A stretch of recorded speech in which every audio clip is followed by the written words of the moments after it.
9:37. We're going to take a break. We have someone who didn't get the memo coming on the link. Wow, I get to talk to someone who isn't Jason or Sabrina. I'm going to be all like so needy. Hey, how you doing? Yeah, we're getting Cyrus from Gain on for an update this morning. There's a whole bunch of stuff to talk about. I don't know if you guys saw this story yesterday and morning about this guy poisoning birds. Thank you guys. My WhatsApp's going off. I appreciate it, man. Yeah, I was going to cry. I was. You know, I was going to cry. I was going to cry because, like, I'm a kind of controversial sometimes, you know?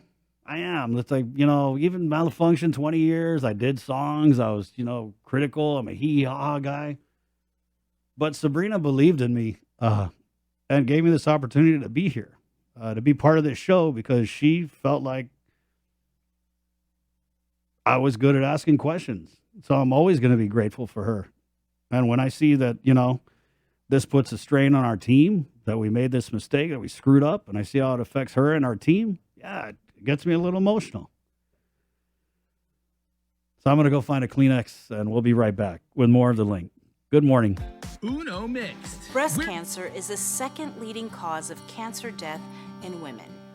The chances that a woman will die of breast cancer is about 1 in 38. Although there is no sure way to prevent breast cancer, there are certain things that you can do, such as eat healthier and exercise. For more information about breast cancer, go to the American Cancer Society's website at cancer.org. Also, on October 22nd, we invite you to think pink by wearing the color pink on that day in solidarity of our breast cancer survivors and warriors. This pink message is brought to you in partnership with Ordot Dental Clinic, joining the fight against cancer in honor of brave warriors, survivors, and their families. Island Cancer Center and American Cancer Society. The KUAM Podcast Network is back and on demand, featuring a great variety of podcasts from our island and region, including culture, lifestyle, awareness, crime, politics, commentary, comedy, and entertainment. Available on most streaming platforms. The KUAM Podcast Network. Subscribe and listen now.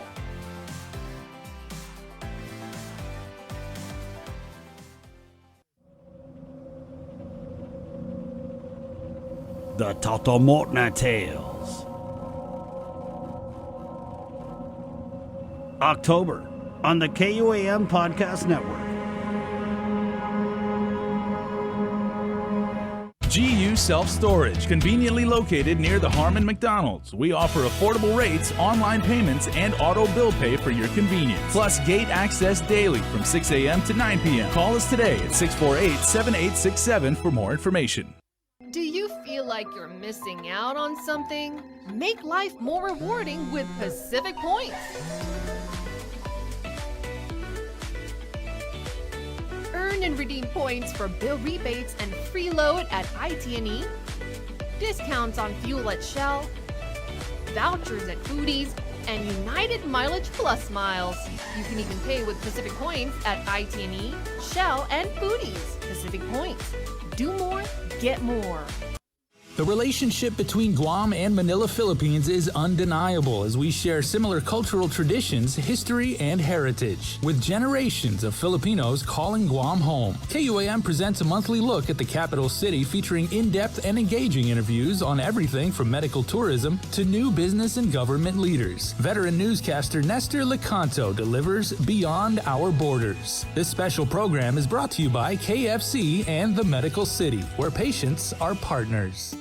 Say hello to the first Hawaiian Bank mobile app. Want a better look at your spending? With MoneyMap, you can automatically create budgets and manage where your money is going. Know when you have a green light, or when it's time to slow down. Maybe cook more meals at home this week. Set your goals, track your progress, and find your way to exactly where you want to be. With MoneyMap from the first Hawaiian Bank mobile app. It all starts with yes.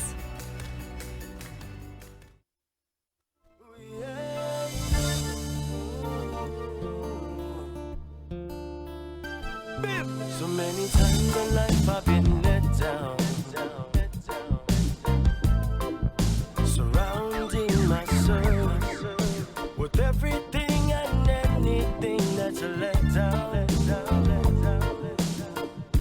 but not no more. Nowadays I'm wiser. Hey, good morning. It's Wednesday, 9:42. Let's head into the KUAF News Zoom room, shall we? Where we have Cyrus from Guam Animals in Need standing by. Protect our own pets. Good morning, Cyrus. Thanks for joining us. Good morning. Thank you for having me. Right on. Well, there's a few things I wanted to talk with you about, but I guess we'll just kind of start with this story we did yesterday. And it was pretty weird. We had Nick Lee from Guam EPA on, and it was, and I know you guys saw it in the news. A gentleman was given a weird look from somebody, and I guess that triggered him to mix up rat poison, bird poison, rice, and the real kicker here, adobo juice. And he fed it to these birds. There were about a dozen birds that were just killed. Guam EPA responded to the scene, but just your reaction to that. I mean, I think like most people, your first reaction is just to be dumbfounded. It's just such a bizarre situation and so needlessly cruel. I mean, one has to wonder what sort of mental state a person is in, where if somebody just driving by gives you a funny look, you decide to begin mixing regulated chemicals, just, spreading those chemicals in our environment purposely in order to just start killing things. I do hope GPD looks into this. I do hope this person is if all of this is true, I do hope that they are arrested and that they are, they're removed from being a danger to the community, and they're given the help that they need. But I mean, to be very honest, I wouldn't want somebody like this coming to my house in a professional capacity, because if somebody looks at them funny, are they going to hurt a kid? I mean, we know for a fact, there's a very high correlation between people who needlessly want to torture animals and people who commit crimes against people. And so I think this is a major red flag. I'm hesitant to start guessing what sort of other things this person might have done in the past or is capable of doing in the future. And I do hope that that this isn't the end of it. I hope that there's follow up by the authorities. Yeah, and I think it's really key. I watch a lot of murder documentaries, and a lot of these like murderers, these killers, how they start is they start by mutilating and killing small animals. Yeah. Yeah, no, it is 100% a known red flag when it comes to people that then escalate up to higher up to humans. And I think if we don't intervene at this state, then are we rolling the dice and hoping that it doesn't happen again? But with other animals, with people, it's very scary. It's very concerning. It really just it boggles the mind that somebody would react to a funny look by, again, mixing regulated poisons, spreading it in our environment with the intent of just killing things needlessly. It's sick. Should the police have been called? I think so, although I can understand that people just in the moment would, it's just such a bizarre situation that sometimes you may not, realize that that's something that's a GPD matter right away. You might think it's an EPA matter because of the chemicals. But under our current laws, under the PAWS Act that was adopted by the government, this is absolutely a crime. In fact, it would have been a crime under the old laws as well. So it's not too late. I do believe that, I do hope that GPD will follow up on this. I know that we'll reach out to find out, what's being done. And I hope it's not the end of it, because, again, this is a very scary red flag. Sure is. Let's go ahead and get an update. I think we had the mayors on here. Might have popped a question about stray animal roundup. What's the status of that from Gaines' perspective? We're making progress. We have really good partners in the mayors. They've really done so much for us, in terms of outreach, helping us repair the kennels on site. But it's one of those things that's not going to change overnight. But we are thrilled and really excited for the increased investment in the government in solving this with the current budget that was just adopted. So there's now going to be $450,000 for this year put towards simply the stray animal problem. And we will be expanding our services to the community significantly as well, which we hope in the near future to be able to do low-cost spay neuters for the community, free for individuals of low income who really could use the help. And that is something that we have piloted in the past. It's been very successful, and we know there's a big community demand for this. And the current vet clinics can't even meet capacity. So if some people are scheduling spay neuter surgeries and they're a few months out simply because there's such a demand for this. So we will be working closely with the Department of Agriculture to bring in volunteer veterinarians, bring in some temporary veterinarians from Japan in a few weeks at a time. And the ultimate goal is to also hire a veterinarian to do spay neuters pretty much close to full time. So again, it's, we just secure those funds. And so it's not something we're going to be able to start next week, but we are hoping to be able to roll that out in a pretty large scale before the end of this year. Did you mention kennel expansion? Yes, and that's the other big thing that will be accomplished with the increased appropriation, is that we want to increase the capacity at the shelter at least twofold, actually threefold for the back quarantine area. And that will help us be able to take in more animals from the community, take in more animals from the mayors in particular, because I know that they have struggled with our capacity issues. And so, this will be a big win for us. Again, it won't be overnight because construction takes a while, and we do know that there is a shortage of materials and labor on island. But we're doing our best to try to overcome that and get these kennels built as soon as possible, because we want them more than anyone, to be honest. This is something that we're not going to be dragging our feet about. Is there an issue with the number of animals the mayors are collecting and storing them up at the kennel? What can you kind of bring us to the bottom of that? Yeah, it's always been an issue, and it's not even something that we would fault the mayors for. It's just that in terms of capacity at the shelter, we're moving as fast as we can in order to try to get those animals into homes. I would say a vast majority of the animals that are brought to us from the about 80% of the animals that are brought to us are brought in by the community. And so it's people who have tried calling animal control, the mayor's office, and they, those sources are overwhelmed, and it might be an emergency, it might be late at night, and so they aren't unable to get through. And so a lot of the community brings up animals to us as well. And so we're dealing with a flow of animals coming to us from the community, from mayors, from animal control, from on base even. And all those animals come to gain, and we're constantly trying to juggle the intake. And so that's why oftentimes when people call us and they say, can I bring in an animal? We have to vet and see, is this animal an emergency, or is it, somebody saying that, they have a cat, they don't want it anymore, and they want to bring it in. So if it's the latter case, we try to schedule those out a few weeks in advance.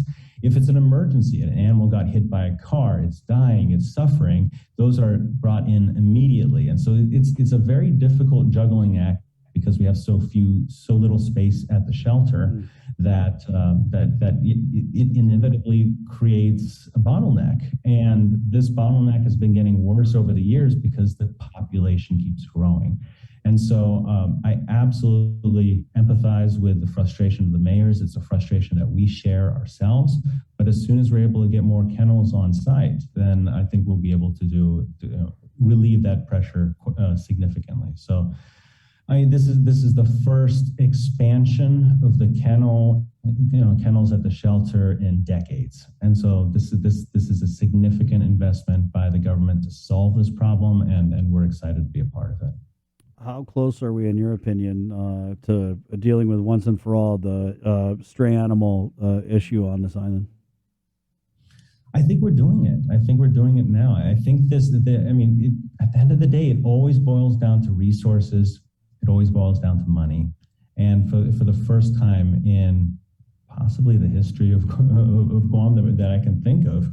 I mean, Guam built the kennels, built the shelter in Jigo in 1969. It was 67 to 69. So that was the last significant government investment. That's not to say the government hasn't done anything since then, but in terms of expansion, in terms of building infrastructure, since then it's kind of been treading water. And so this significant increase, the ability for us to be able to hire a veterinarian to provide spay neuters to the community, to low income people, our ability to expand capacity and help the mayors. This, for the first time in a long time, we're seeing significant progress. And so it's not something that'll be fixed overnight. It's a problem that's been stewing for a long time, but we're excited. I mean, a lot of work is in front of us, but we're very eager to start, chipping away at it. Right, and I know you got some furry friends that are trying to find some homes. So can you give out I know you didn't bring any pics, but maybe the number. I know you guys are on social media where people can kind of check those out. Absolutely. We encourage you to visit us on the social media platform that you like. So Facebook, just go to facebook.com/Guam Animals. It's the same for Instagram, Guam Animals, or go to our website, guamanimals.org. You can reach us. Honestly, the best way to reach us is over social media. If you like to call us, it's 653-4246. We get swamped with calls throughout the day because we have a lot of emergencies and such coming in, but leave a message. But please reach out. We have plenty of animals that are looking for good homes. And as a separate thing, we always encourage people that if you don't want to make a commitment to have an animal long term, you can always become a foster home. We're always looking for people to take in an animal, a cat or a dog, for a couple weeks, maybe a month or two at most. And that really helps us with capacity at the shelter. We have a thriving foster community in Guam. And these are friendly pets. We're not giving you a feral animal that you're going to have to dodge bites or anything like that. These are very friendly animals. They're just looking for a place to stay for a few months or a few weeks. And we'll work with you if you prefer cats, dogs, large or small. So please give us, reach out to us if you're interested in being a foster. It's a really fun and rewarding experience. It's not a long-term commitment. And you can reach us, again, Guam Animals on Facebook, on Instagram, or 653-4246. Cyrus, how many of these foster pet parents end up keeping the animals? we in the industry across all animal shelters, the joke is that they're foster failures. It's kind of a joking thing that they fail and we keep them permanently, and we're very happy about those types of failures. So yes, it's maybe like we kind of I shouldn't say trick, but we are hoping that if they are with you for a while, that maybe maybe your circumstances will change and you keep them full time. So that's always a wonderful quote unquote foster failure when that happens. All right. But of course, it is not a requirement. We 90% of the animals in foster care get returned to us and then get adopted after that. So thanks, Cyrus, for coming on. Thank you for having me. Of course, appreciate it. Be safe, my friend. You too. Take care. All right. Cyrus Luhr, Guam Animals in Need. A lot of people very, very much enjoyed that interview with you. It's been a while since we've seen Cyrus. And interesting comment in our Facebook. It says, Luhr Barnett in 2022. The ultimate team.